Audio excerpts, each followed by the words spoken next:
తర్వాత మహిళలందరికీ కూడా ఉచితంగా బస్సు అన్నం బస్సు పెట్టినాం. అంతకుముందు కరెంటు కూడా విపరీతంగా ఇళ్లలో వసూలు చేసేది. ఇప్పుడు 200 యూనిట్ల వరకు కరెంటు కూడా ఫ్రీగా నడుస్తుంది. అంతకుముందు కాంగ్రెస్ ఉన్నప్పుడు 450, 500 లోపే గ్యాస్ సిలిండర్ వచ్చేది వెనకట, మన 10 ఏళ్ల కింద పైన కాంగ్రెస్ ఉన్నప్పుడు. మళ్ళీ ఇప్పుడు ఇక్కడ కాంగ్రెస్ వచ్చినాక మళ్ళీ 500కే మిగతా డబ్బులు మీ అకౌంట్లలో పడతాయి. ఏది గ్యాస్ డబ్బులు 500కే 500 కట్ చేసుకొని మిగతా డబ్బులు మీకు ఇవ్వడం జరుగుతుంది. ఆరోగ్యశ్రీ కూడా మీరు హాస్పిటల్ పోతే అంతకుముందు తక్కువ ఉండే, ఆరోగ్యశ్రీ తెచ్చింది కూడా కాంగ్రెసే. ఇప్పుడు 10 లక్షల వరకు కూడా ఆరోగ్యశ్రీ నడుస్తుంది.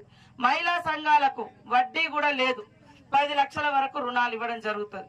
మనోళ్ళు ఎవరైనా మహిళలు ఉంటే కుట్టు మిషన్లు పెట్టి ఆ కుట్టిన బట్టలు కూడా గవర్నమెంటే కొనేటట్టుగా, మీరేమన్నా చిన్న చిన్న షాపులు పెట్టుకున్నా 10 లక్షల వరకు కూడా ఇచ్చేటట్టుగా, మహిళా సంఘాలలో ఉండి ఏదైనా ప్రమాదంతో చనిపోతే వాళ్ళకు 10 లక్షలు వచ్చేటట్టుగా కూడా ఇప్పుడు ఇన్సూరెన్స్ కూడా పెట్టడం జరిగింది.